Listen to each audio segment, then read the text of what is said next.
Okay guys, so the next question is minimum platforms. So over here, this is a GFG medium. The question says you are given the arrival times ARR stands for arrival, and departure times DEP of all trains that arrive at a railway station on the same day. For one day, whatever the trains are arriving and departing, those list is given to you. Your task is to determine the minimum number of platforms required at the station to ensure that no train is kept waiting. So basically the entire day's schedule is given to you. You need to figure out, suppose you are building a station, there is no station yet, you are called for for planning the station. How many platforms will be made given this number of station go through your platform, on this time they arrive and this time they depart. So how many platforms, concurrent platform would you need to accommodate the maximum amount of trains that are concurrently standing at a particular point, right? Let's continue the question. At any given time, the same platform cannot be used for both the arriving of one train and departure of the other.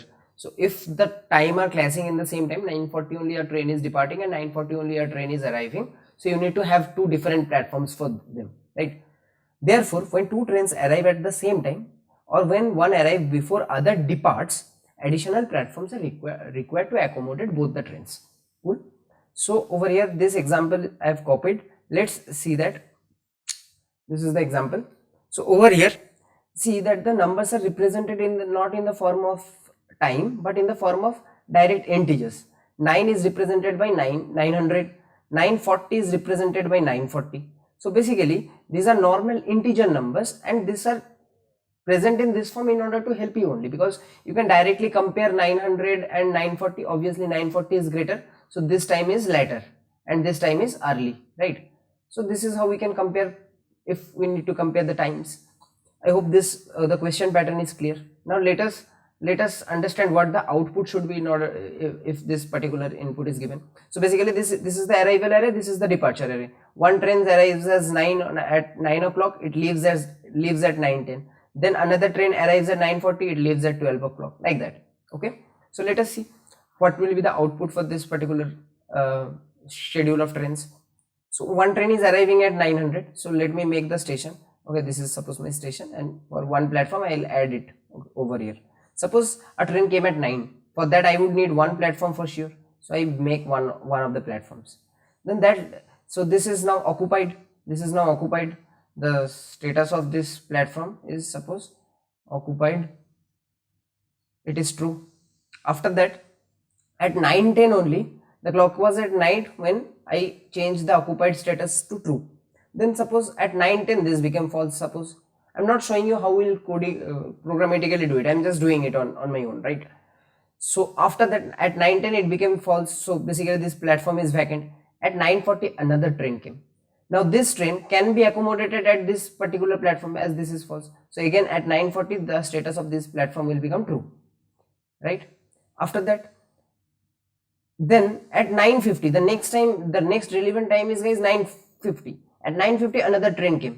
Now this platform is already occupied, so for that train I would need another platform, so I build another platform and I change its occupied status to true. Okay, then after that 11:20 it is leaving, but before that at 11 o'clock another train is reaching the platform. So again for this platform, both the platforms are occupied. For this train I need to, at 11 o'clock I need to make another one platform, and I will also change the status of this to occupied. True. After this 11, the time is, see, the next time that I can, relevant time that I can see is this 11:20. At 11:20 the train leaves, the second train leaves. So this particular platform, the train that was standing, the 11 o'clock train, that left and this became false. Then at 11:30 another train left, the train at this platform 3 left, and the occupied status became false. After that the time that I can see is this time at 3 o'clock. At 3 o'clock what happened? 3 o'clock another train came. Now obviously, no guys, sorry, I have missed another time. After this 11:30 there is this 12 o'clock train as well. This 12 o'clock also this train departed, so it was over here in the first platform, so my first platform also became empty. After that this 3 o'clock train came, and it will be occupying platform number 1, so I will make this as true again. Now after that, you see there is this 6 o'clock. Now in this 6 o'clock time, what will happen is, obviously my platform 1 is occupied, because platform 1 the train is supposed to leave at 7. So this is occupied, so I'll utilize another platform and make this occupied. And then at 7 o'clock this platform will be empty, and at 8 o'clock this platform will also become empty, and that's the end of our thing. And we can plan that, okay, within 3 platforms I can accommodate all the trains. That is, at any particular time there are 3 trains that are concurrently at the platform, that are present at the platform in the same time. So this, for allowing these 3 trains to stay concurrently at our platform, we need to build 3 stations, as simple as that. So if you just found out what I did, guys, I was trying to looking for, among all these values of time that are given, I was trying to increasingly evaluate the times.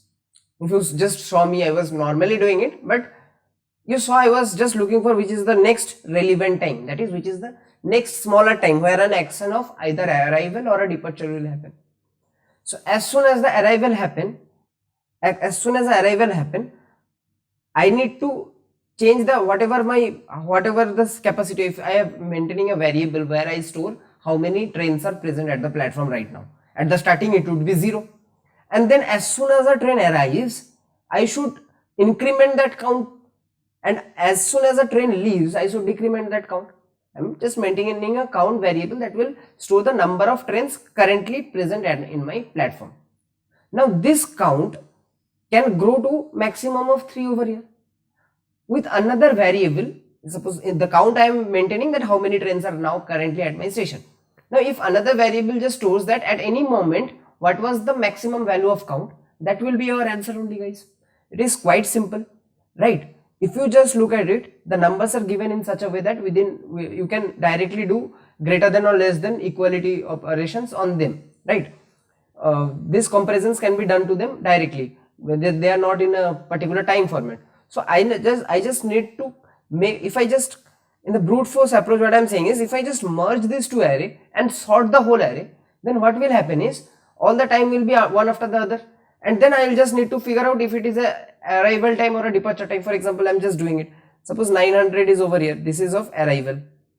Then we have 910, which is a departure. Then we have suppose 940, which is a arrival. Then we have 950, which is another arrival.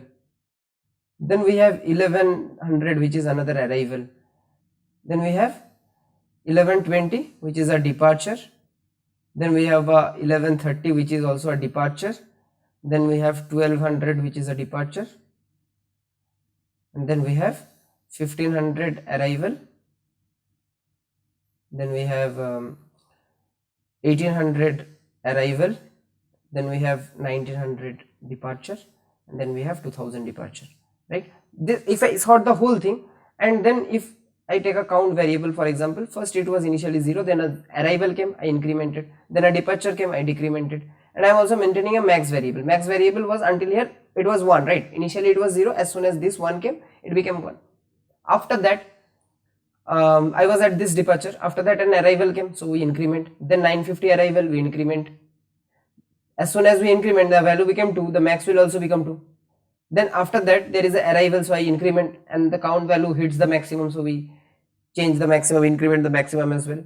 After that, after this 1100 arrival, we have 1120 departure, so decrement. Then 1130 departure, decrement. Then 1200 departure, so again decrement. At 12 o'clock there are 0 number of trains at the platform. Then at 1500, there comes another arrival, so we increment. Then 1800 another arrival 2. See, the max is not changing because 1 and 2, none of them are max more than, like, greater than 3. After that 1900 it is 1, and after that 2000 it is 0. So ultimately at the end of the iteration the value of count will be 0, and we will have the max, our result stored in max. So the output of this platform, it was 3 from this iteration also we saw, and over here from this approach also we saw that it is 3. Now the point is, if we do this, then we have two problems. First is the array size is almost doubled. So if it was earlier n log n, it will, to sort this array now it will be 2n log 2n, right? So that is a problem. So another thing is we have to store this arrival and departure thing. So basically it will be kind of a hash map thing where we store the status of it as well. So in that respect as well, we have to take extra space complexity. So instead of that, what we can do is, the approach is very simple, guys. The approach is very simple. At every point in you take a count variable where you store the number of trains that are concurrently present, or the number of trains that are present currently at the platform, and that count you just keep a track of that value change in the count, and whenever it reaches maximum, you just keep track of that what is the maximum value that count is reaching, and that will be your answer. And that will be the basically at that point when the count value is the maximum, there at that point of time that many trains are there in that many platforms, so that will be the maximum number of platforms you need to make. But you just don't need to do this entire thing. What you can do is, you can do a smarter approach. Instead of doing this particular thing, what you can do is, just copy this. What you can do is, guys, you can take two pointers. One is, suppose for example, arrival, and the other is suppose departure. Suppose let me name them as A and D. Okay, now I will look for a smaller time, because the smaller time is the first time that is significant. For that time, the time that comes first, for that only we do the operation earlier. So among this A and D, I will be looking for the minimum in among A and D, right? So obviously my count variable is there and my answer variable is there. Initially I am sorting these two arrays individually. Okay, individually I am sorting this array, because if you see over here in this example 3, you can see that the arrays are not mandatorily sorted, right? It is not sorted, the arrays are not sorted. So individually we sort this array first, as this example which I am using, there the entries are already sorted, so I am not doing any, so after sorting also this is all the input only. So but before processing on the data, I must sort both the arrays necessary individually, and that will not take 2n log 2n, it will take n log n time only, like n log n for arrival time, n log n for departure array. So after individually sorting the array, I will take two pointers. So I will be looking for the minimum among them. So initially my count was 0 and answer was 0. As soon as I see that among A and D, my A is smaller, arrival is smaller, so I increment my count and also increment arrival, right? And obviously as soon as count became 1, the answer, which is basically max also will become 1, because 1 is greater than 0.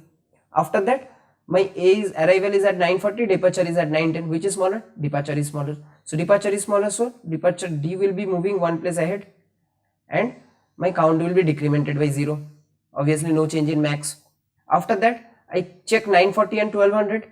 940 is smaller, A goes ahead, and my count becomes 1 again. Then 950 and 1200, obviously 950 is smaller, A goes ahead, and my count becomes 2. As soon as count becomes 2, the maximum also becomes 2. And then on the next iteration, my arrival is 1100 and my departure is 1200. Obviously A is smaller, so I increment the count, and max also gets incremented. After that it is so A will also get incremented, and A will come over here. After that, among 1500 and 1200, which is greater, which is smaller? 1200 is smaller, so D will move ahead and we will decrement the count. After that 1120 and 1500, 1120 is smaller, so it will increment our D and my count will be decremented. After that 1130 and 1500, D is smaller, so it move my D and decrement my count. After that among 1900 and 1500, A is smaller, so I increment my count. The max does not change because 1 is obviously less than 3. After that my A was smaller, so I moved A. Among 1800 and 1900, 1800 is smaller, so arrival being greater, I increment. And then as soon as this A hits the last location, guys, as soon as this arrival pointer A hits the last location, I can say that okay, all the trains have arrived and the maximum should be stored in my max value, and as all the trains have arrived, my count will have kept account of all the trains, and we can stop our iteration as soon as arrival only reaches the last position. Maybe departure is not yet have reached the end position, but we can stop our iteration then and there only. I'll quickly write the code for this, guys.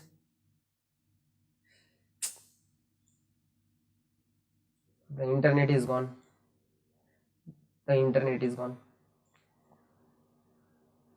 Okay, so obviously I hope the approach is clear, how the two pointer approach, after sorting the array you will do the two pointer approach in order to find out which time is smaller, and based on that you will increment or decrement your count variable and also keep a track of what is the max value of count that this variable have reached. So quickly coding this up, guys. Suppose int both the arrays are of same size, so basically we can take arr.length or dep.length, right? After that I'll need to make two pointers both pointing to the 0th index of the array a and d of different arrays. Obviously a is pointing to arr and d is pointing to departure. Then I need to make this count variable which will be initialized with 0, and also the max variable which will be the answer, which will be basically initialized with 0. Then I will do my operation until my arrival pointer is reaching the last index. Then what we will do, I will check if which one is smaller. I need to check if arr of a is smaller than arr of d.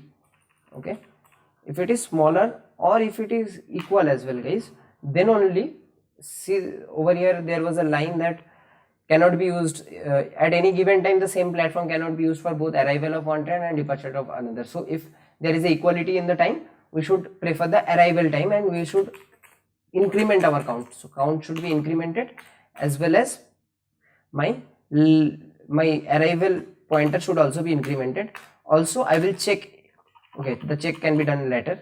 Also in this else part only I can do what, if the time of departure is more less, then what we do, we decrement the count and we increment the departure pointer, right?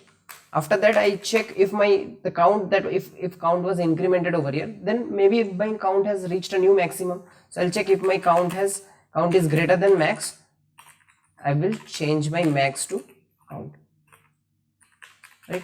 That's it. That is the whole iteration, and over here I just need to return this max. It's quite simple. Again the internet went. Okay guys, so there was a little bit of internet issue. I'll show you the code after running this. Okay, I've not changed anything. Okay, so there is an error. Also I found another thing, that I should also sort the arrays, right? I should sort both the arrays. So basically arrays dot sort my arrival array separately and arrays dot sort my departure array separately, right? So these are the two sorting operations that I need to do. Then I am taking the length, arrival and departure I am setting to 0, count and max also setting to 0. Whenever my arrival is, until my arrival reaches the last index, I am doing this. And when my arrival of a, when this time is lesser than departure, so this will also be departure, right? Departure of d, if it is less than departure of d, I increment the count and increment arrival pointer, otherwise I decrement the count and increment the departure pointer. Now I check if count has become more than max, then I change the value of max, right? So this should work. Okay,